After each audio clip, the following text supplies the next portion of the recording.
we do have Matt Hubert on the line. He's from Blog Talk BayHawk, and that's a blog dedicated just to the Erie BayHawks. That's Is that it? correct. Erie BayHawks of the D League. Yep.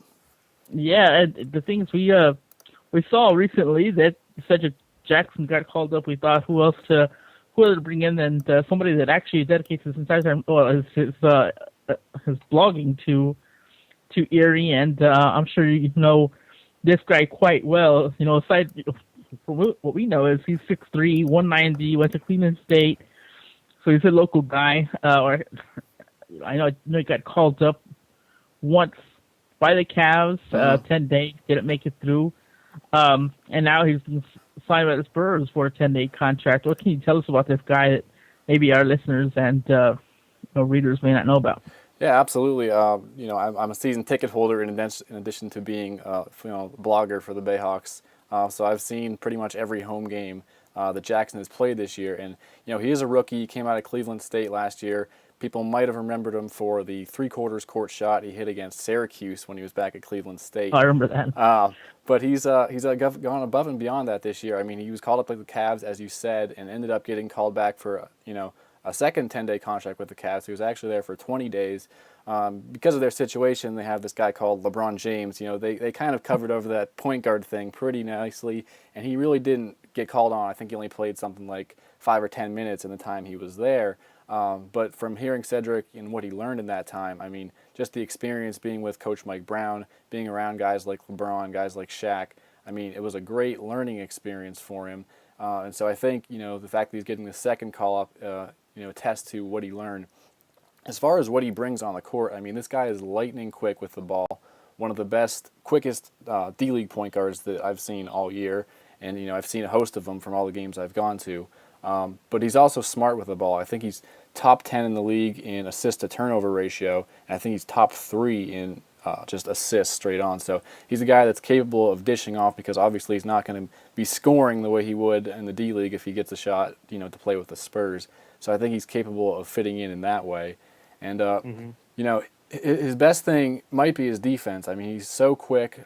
He can stay in front of point guards. I don't know, how George Hill fits into that role, but that's certainly one of his strong points. I can't say that I've watched a ton of Spurs games, but he does remind me of Tony Parker in the sense that despite being sort of a diminutive small guy, Jackson scores in the lane as much as anyone on the BayHawks. I mean, he finishes in the paint. He leads the team in free throw attempts, shoots a pretty decent percentage. I think he's about 72% at the line. So he really does a lot of good things, and obviously it's tough coming into a team who's working on, trying to make the playoffs right now. I read a quote where Popovich said something to the effect of, anyone we sign right now, isn't going to help us this year. So it's kind of disappointing to hear. I think he does bring some good things to the table. Whether he gets the opportunity or not, I guess we'll have to see. Yeah, I mean, I saw one of the things that you said on your blog, and you were saying that, in your opinion, it's a great pickup. And you touched on his defense a little bit. And can you talk a little bit more about that? I mean, you say he's capable of sticking in front of other NBA guards. I mean, we also have George Hill, who's known for his defense as well. I mean, could he be a guy that ends up earning some time just because he's a pop-type guy that works hard and plays hard on defense? I wouldn't put it past him. I mean, he's come a long way in terms of learning the NBA defense, the pick and roll type thing. Just his natural instincts. He's a quick guy. He's got good hands. He averages something like 2.1 steals per game, which again puts him up in the top 10 in the D-League, maybe even top 5. But I think in terms of, off-the-ball defense, help defense, pick and roll defense, all those areas, he's really gotten better and better as the season goes along. And again, I think that goes back a little bit to what he learned with the Cavs. I mean, he wasn't playing, but still being around, Mike Brown and company, they're known for teaching defense. And I believe he came off that Spurs coaching tree. So he started maybe some of the same terminology, some of the same principles, where I think he might be able to help out in depending on how thin they are at the guard position, if he can chip in on defense, find the open man. And, I don't know what the Spurs' fast break game is like, but he certainly can, boost that up a little bit. He's great in transition. Like I said, I can't stress enough, speed. I mean, this guy can get up in a hurry and makes great decisions on the break, which has really impressed me being a rookie, 1 year out of college.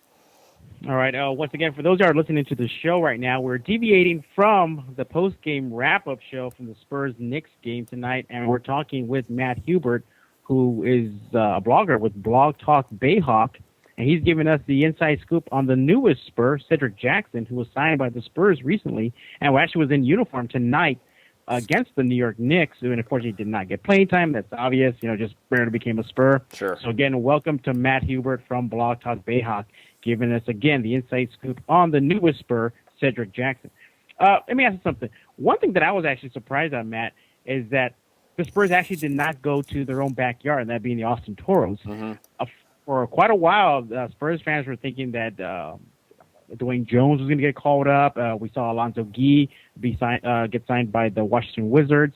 And then, in my opinion, in the back of my head, I think, okay, this is going to be where Curtis Gerald is going to be coming in now. But it was actually surprising that the Spurs did not go in their backyard again to the Toros and go to the BayHawks. Is there, Jackson? He's coming to a team that is a championship caliber team, full of veterans, guys like Tony Parker, George Hill, even a guy like Keith Bogans.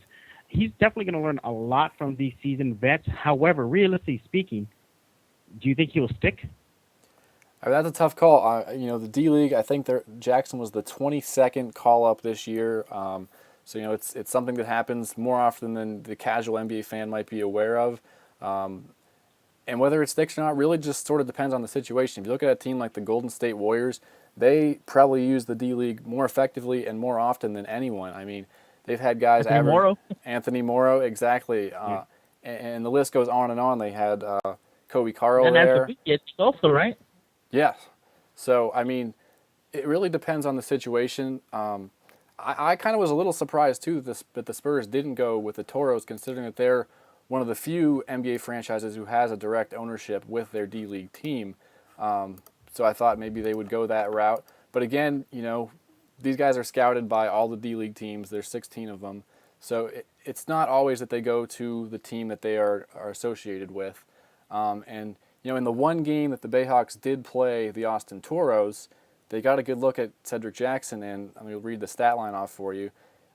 38 minutes, 34 points, 13 of 17 from the line, 13 assists, 5 rebounds. So a pretty solid game for Jackson. The BayHawks lost that game, but he was actually going up against Malik Hairston, who I believe is now back with the Spurs.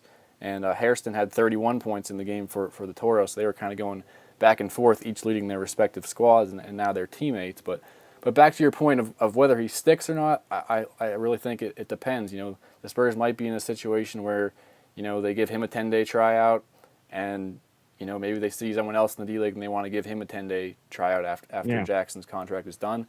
But, obviously I'm a little bit biased, but I'm hoping that, Popovich and the coaching staff sees the same things that I've seen all season. And I really do think that Jackson can contribute on a consistent level in the NBA team as a backup change-of-pace guard, whether it's with the Spurs or someone else down the line. So it's a great opportunity.